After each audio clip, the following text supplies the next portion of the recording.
A dying Korean billionaire with only 6 months to live made a shocking request to his Nigerian maid to give him a child, but what started as desperation turned into love, changed his life completely, and led to a miracle no one expected. Welcome to OppaTolani Besties Folktales, where Nigerian hearts meet Korean dreams. Now, I have a challenge. My stepmother swore I could never reach 1,000 besties. Please, I beg you, subscribe right now and let's prove her wrong together. Don't forget to like the video, and tell us in the comments, where are you watching from? Kim Jun was a young man, but many people in Seoul feared his name. He was rich, powerful, and always busy. His company was everywhere: technology, shipping, real estate. Every day, he made big decisions that changed lives. For him, winning was the only goal. He woke up at the same time every morning. No delay. No excuses. His phone was always full of messages, meetings, and numbers. Before the day even started, his mind was already working. Kim Jun did not joke. He did not waste time. People around him spoke carefully. Even his top managers were nervous when they stood in front of him. One mistake, and he would correct you without emotion. To many people, he was a perfect man. But that was only from the outside. Inside his home, things were different. The house was big, quiet, and always clean. Everything was in order. Nothing was out of place. But something was missing. There was no laughter. There was no warmth. There was no one waiting for him. No wife. No girlfriend. No friend. Just silence. Every night after work, Kim Jun returned home alone. He would sit, check his phone, review reports, and plan the next day. Even while eating, he was working. Food was not important to him. Rest was not important either. Money was not even important anymore. What mattered to him was control. Success. Winning again and again. But the more he won, the more empty his life became. In that same house worked Ada. Ada was from Nigeria. She was calm, respectful, and hardworking. She had worked in Kim Jun's house for years. She understood his habits.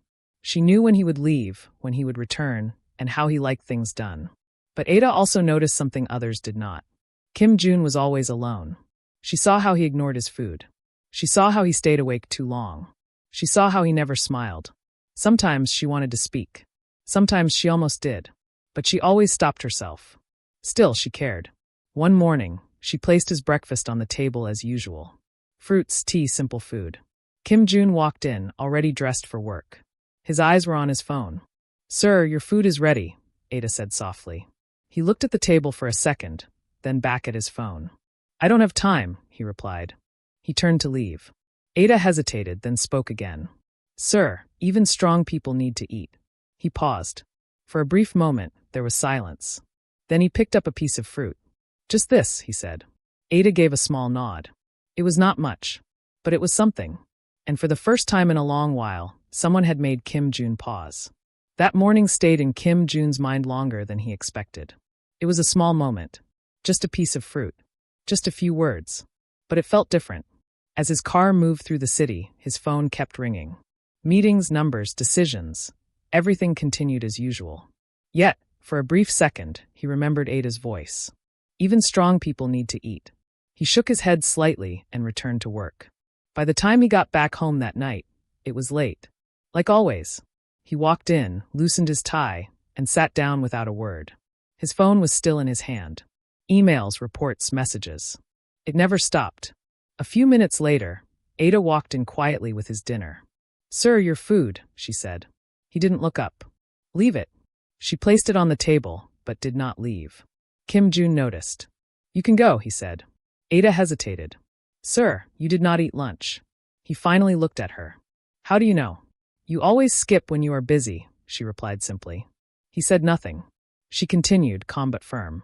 "If you don't eat, your body will stop working one day." Kim Jun leaned back slightly. "My body is fine." Ada shook her head gently. "Body does not warn before it breaks." There was no fear in her voice. No pressure. Just truth. He stared at her for a moment, as if trying to understand why she was speaking this way. Most people around him agreed with everything he said. Ada did not. And yet she was not rude. She was just honest. Kim Jun looked at the food, then back at her. "You talk too much," he said. Ada almost smiled. "Only when needed." There was a short silence. Then slowly he put his phone down. He picked up the spoon. Ada watched quietly as he took a few bites. It was not a full meal, but it was more than usual. Good, she said softly. He glanced at her. You are monitoring me now? Yes. He raised an eyebrow. Why? Ada answered without thinking. Because someone has to. That answer stayed in the air. Simple. Direct. Real. Kim Jun looked away, but something in his expression changed. No one had said something like that to him before. Not his staff. Not his business partners. Not even his family. Days passed, but Ada did not change. She reminded him to eat. Told him to rest. She spoke when he pushed himself too far. Sometimes he ignored her. Sometimes he listened. But slowly something started to shift. Not in his work. Not in his success. But in his routine. And maybe in his heart. One evening, as he prepared to leave again for another late meeting, Ada stood near the door. Sir, she said. He stopped. Yes. She looked at him carefully. You work every day like you are running out of time. He gave a small, dry smile. Time is money. Ada shook her head. No, sir, she said gently. Time is life. For the first time, Kim Jun did not have an answer. And for the first time, he stood still, just thinking. Kim Jun stood still for a moment after Ada spoke. Time is life. He did not reply. He simply picked up his keys and left. But her words followed him. That night, the meeting was long and intense. Numbers were discussed. Agreements were made. Everyone in the room focused on him, waiting for his final decision. Kim Jun spoke clearly, as always. But something felt off. His head felt heavy. He blinked slowly. The room seemed to spin for a second. He held the table lightly. Sir, are you okay? One of his managers asked. I'm fine, Kim Jun replied quickly. He continued speaking. But his voice was not as strong as before. A few minutes later, the documents in front of him became blurry. He tried to focus. He couldn't. His chest felt tight. His body felt weak. Then suddenly, he collapsed. Everything went dark. When he opened his eyes, he was no longer in the meeting room. He was lying on a hospital bed. The light above him was bright. For a moment, he did not understand what had happened. Then slowly it came back. The meeting. The fall. The silence. A doctor stood nearby, checking his file. You are awake, the doctor said. Kim Jun tried to sit up. I have work, he said immediately. The doctor gently stopped him. No, you need to rest. Kim Jun frowned. I don't have time to rest. The doctor looked at him carefully. You need to listen. There was something serious in his voice. Kim Jun stayed quiet. The doctor sat down. We ran some tests, he said. Kim Jun nodded slowly. And the doctor paused for a moment. Then he spoke. You have cancer. The words were simple, but they hit hard. Kim Jun stared at him. No reaction. No emotion. Just silence. What stage? He asked. Advanced, the doctor replied. Another silence. Kim Jun's fingers tightened slightly. How long? The doctor hesitated, then answered quietly. 6 months. The room became very still. 6 months. Kim Jun looked away. For the first time in many years, he had no control. No plan. No answer. Just time. And not enough of it. Later that day, he returned home. No driver. No calls. No meetings. Just silence. He walked into his house slowly. Everything looked the same. Nothing had changed. But everything felt different. He sat down and looked around. All the success. All the money. All the power. And yet, none of it could help him now. He let out a quiet breath. I was too busy, he said softly. Too busy to live. A few moments later, Ada walked in with his food. She stopped when she saw him. He looked tired. Different. Sir, are you okay? She asked gently. Kim Jun looked at her. For a second, he wanted to say, I'm fine.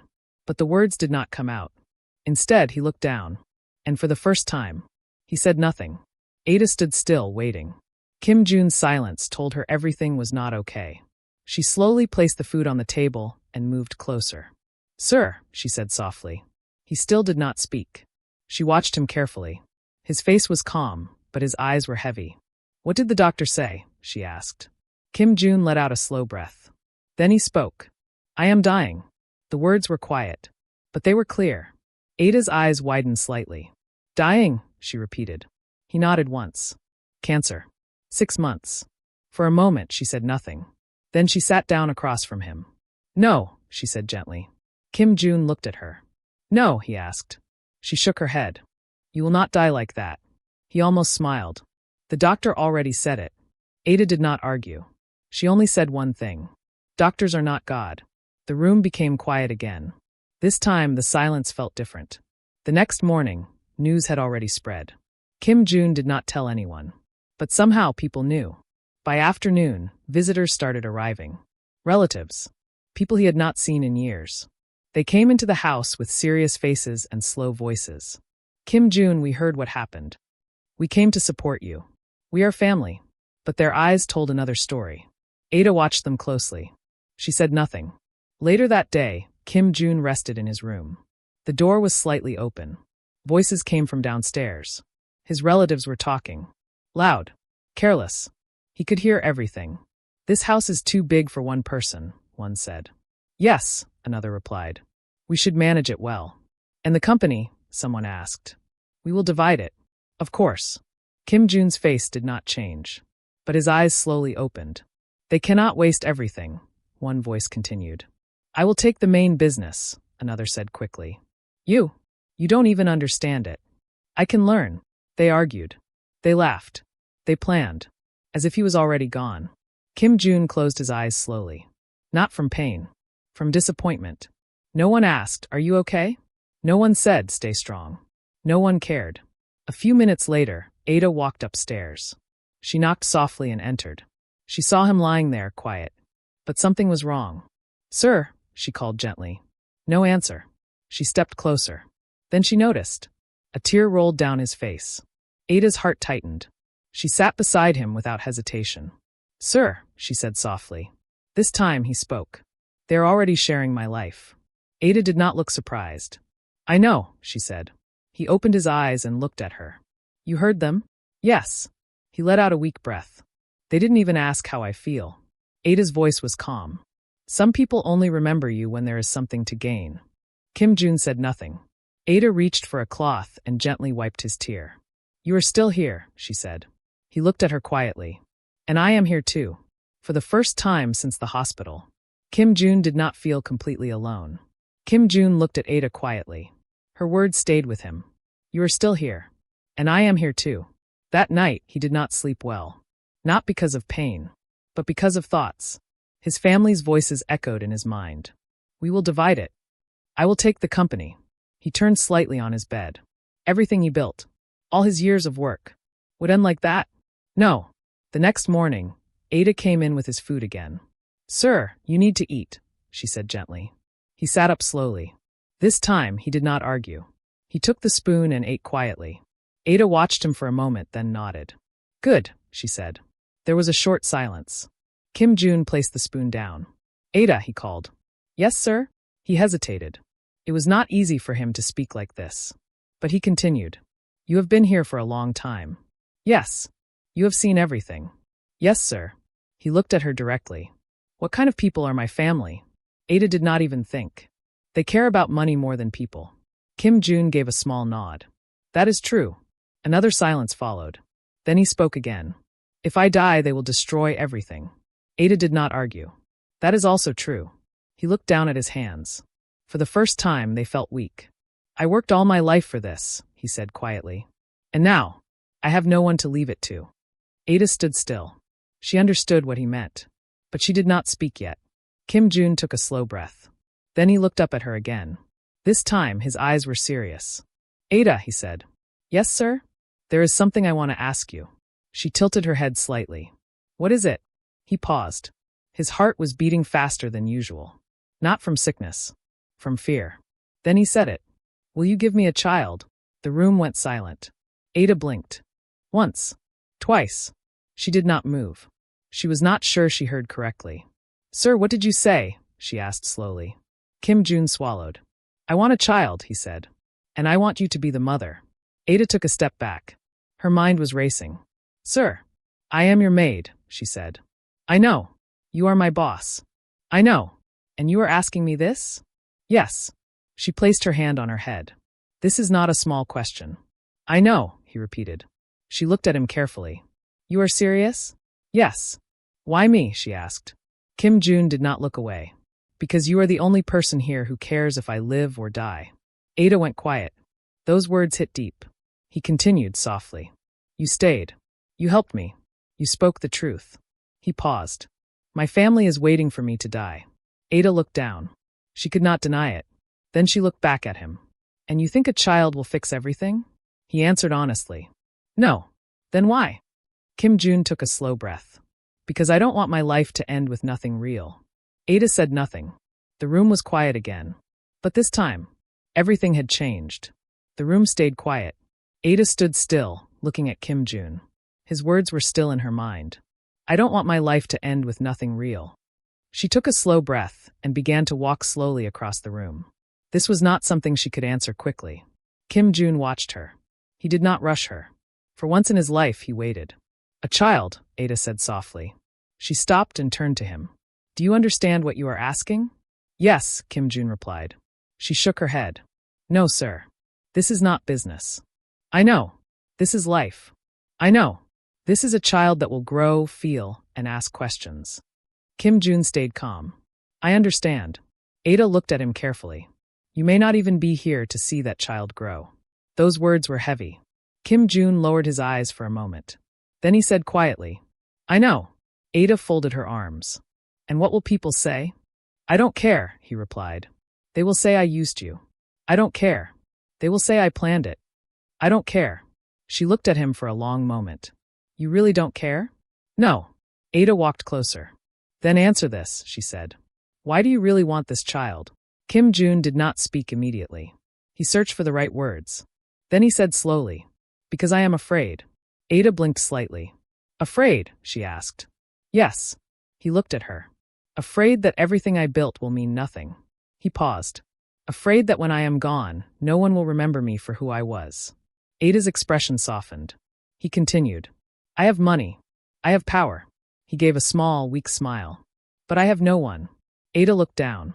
For the first time, she saw him not as a boss, but as a man who was scared, a man who was alone. She sat down slowly. The silence returned. But it was no longer heavy.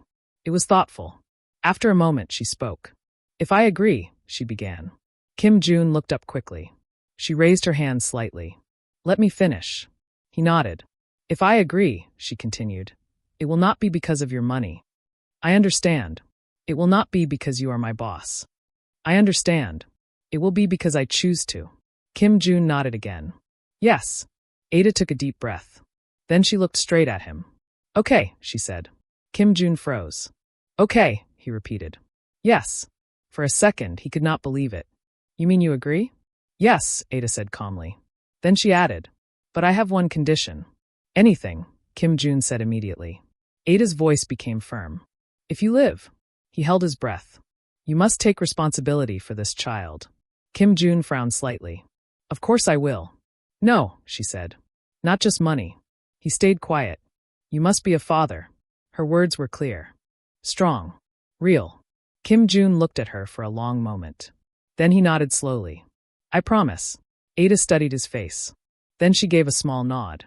Good. For the first time since his diagnosis. Something changed. Not in his body, but inside him.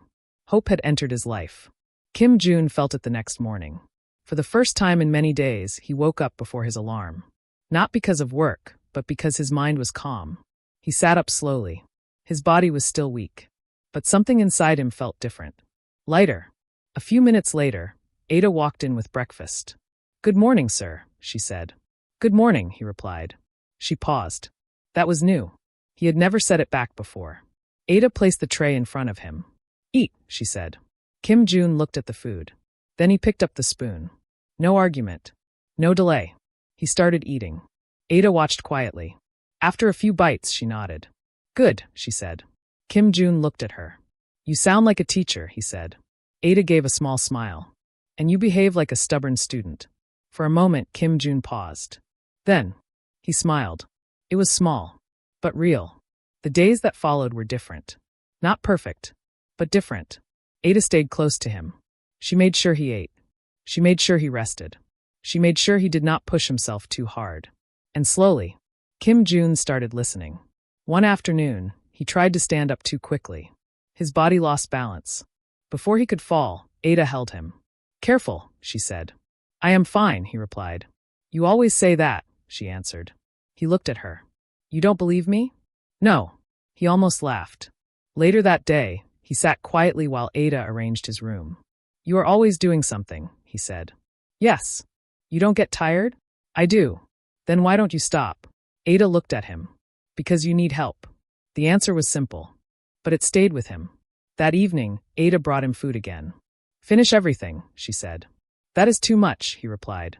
You need strength. I am not a child. Ada folded her arms. Then prove it. Eat. Kim Jun looked at the food. Then at her. Then he picked up the spoon. You are very strict, he said. Yes. Why? Ada answered without thinking. Because I want you to live. The room became quiet. Kim Jun did not speak. He just ate. Slowly. Carefully. Days passed. Something began to change.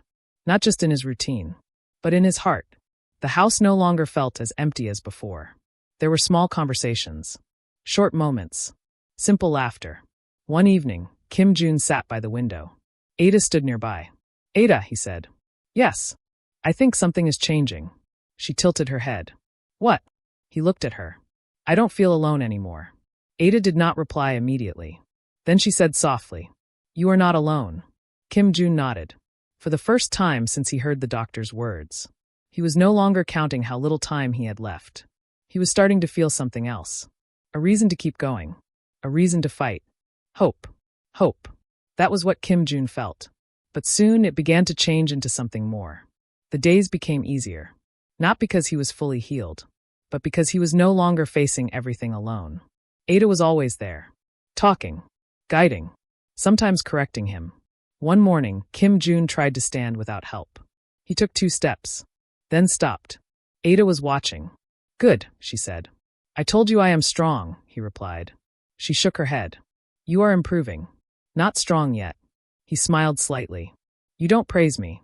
I do, she said. When you deserve it. Later that day, they sat together. No work. No phone. Just silence. It was not uncomfortable. It was calm. Ada, Kim Jun said. Yes. What was your life like before coming here? She paused. Simple, she said. Family, work, small happiness. He nodded. That sounds peaceful. It was, she replied. Then she looked at him. What about you? Kim Jun gave a small breath. Work. Only work. No happiness? He thought for a moment. I didn't notice. Ada studied his face. That is sad, she said softly. Another day, she brought him food again. Eat, she said. You like giving orders, he replied. Yes. Why? Because you listen now. He looked at her. That is true. They both laughed. The sound filled the room. It felt new. It felt warm. As days passed, they spent more time together. Talking. Walking slowly. Sharing simple moments.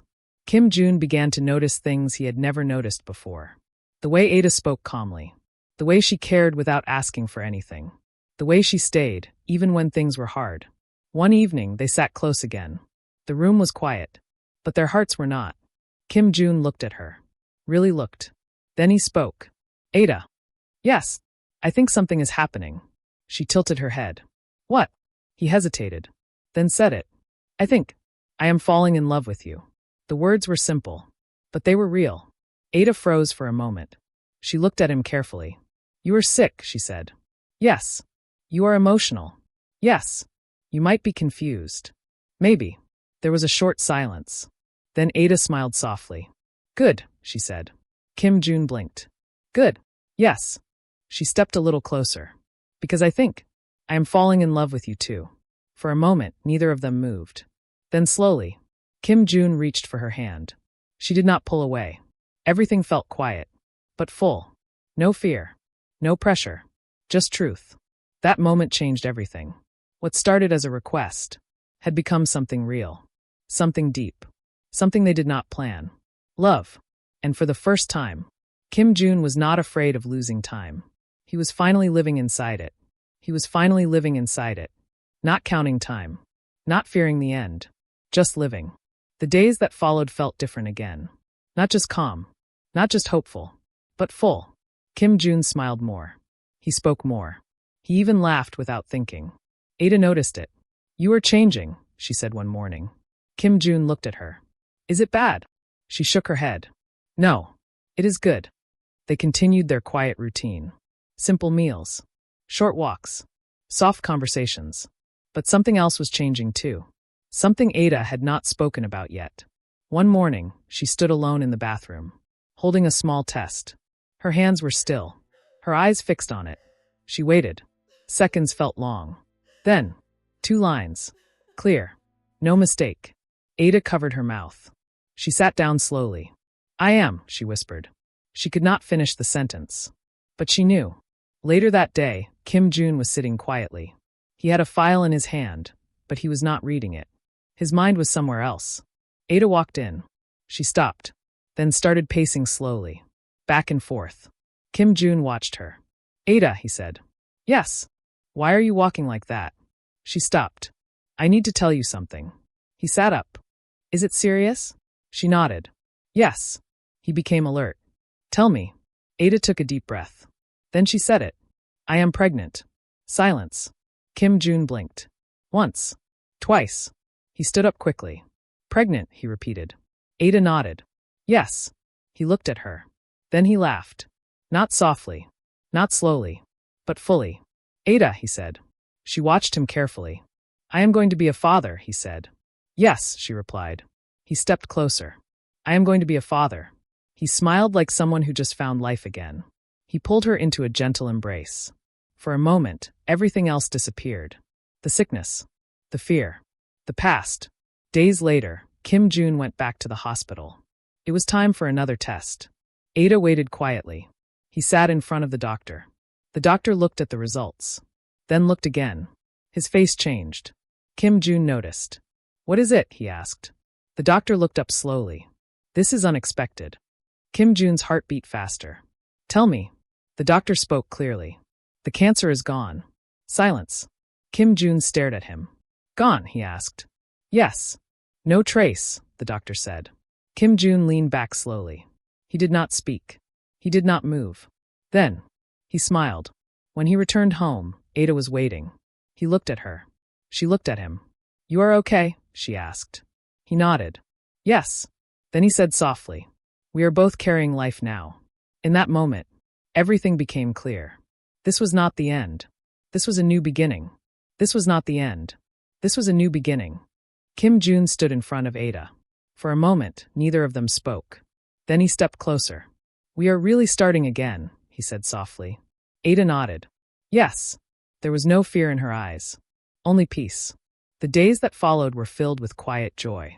Kim Jun changed more than he ever thought he could. He no longer chased work the same way. He still worked. But he made time. For rest. For Ada. For the life growing inside her. He attended her checkups. He listened carefully. He asked questions. Not as a CEO, but as a man who cared. One evening, Ada sat quietly. Kim Jun joined her. You were thinking, he said. Yes. About what? She looked at him. Life. He nodded. It feels different now, she added. It is, he replied. Months passed. Slow. Steady. Meaningful. Then the day came. Ada was taken to the hospital. Kim Jun stayed close. He walked back and forth. For once, he could not control anything. He could only wait. Time moved slowly. Then, a cry. Clear. Strong. Alive. Kim Jun stopped walking. He turned. The doctor stepped forward. It's a boy, the doctor said. Kim Jun's eyes filled with tears. A boy. His son. A few moments later, he held the child in his arms. Small. Warm. Real. He looked down at him. Hello, he whispered. I am your father. Ada watched from the bed. Tired but smiling. You see, she said softly. Kim Jun looked at her. Yes. You did not die. He smiled. No. She added gently. You got your child. He nodded. Yes. Then he looked at her again. And I got more than that. Weeks later, the house was no longer quiet. There was sound. Life. Laughter. A child's cry. A family. Kim Jun's relatives heard the news. They understood one thing. Everything had changed. There was now an heir. Their plans were over. But Kim Jun did not think about them anymore. They no longer mattered. One evening, he stood with Ada. The child was asleep nearby. Kim Jun looked at her. You stayed, he said. Yes. You believed. Yes. He nodded slowly. Thank you. Ada smiled. You are not alone anymore. Kim Jun looked at his son, then back at her. For the first time in his life, he understood something clearly. Success was not money. It was not power. It was not controlled. It was this. Love. Family. Someone who stays. And as he stood there, Kim Jun knew one thing for sure. His life had not ended. It had finally begun. And that brings tonight's story to a close, besties. Please don't forget to subscribe. We have to hit 1,000 besties just to prove my stepmother wrong. If you like the video, give it a thumbs up and let us know where you're tuning in from. Until next time, grab your tea and stay cozy. Good night.